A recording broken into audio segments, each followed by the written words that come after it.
அம்மாவின் கையை பிடித்துக்கொண்டு டோட்டோசான் நடக்க ஆரம்பித்த போது, இன்றைக்கு முந்திய நாள் வரைதான் ஒரு உளவாளியாக வேண்டும் என்பதில் மிகவும் உறுதியாக இருந்ததை நினைவுபடுத்திக் கொண்டாள். இவன் போய் டிக்கெட்டுகள் நிறைந்த பெட்டிகளுக்கு பொறுப்பாளியாகும்படி நேர்ந்து விட்டால் அது எவ்வளவு வேடிக்கை! அதுதானே? ஒரு அருமையான யோசனை அவளுக்கு வந்தது.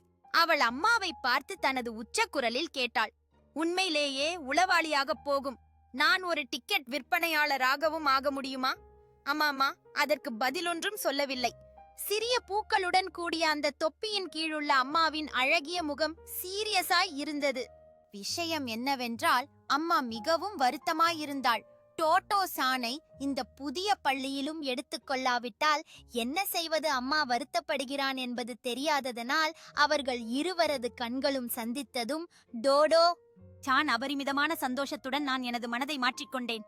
நான் புதிய ஸ்டோர்களுக்காக விளம்பரத்திற்கு செல்லும் விதி இசைஞர்களது குழுவில் ஒருத்தியாக சேர்ந்துவிட விரும்புகிறேன். அம்மா!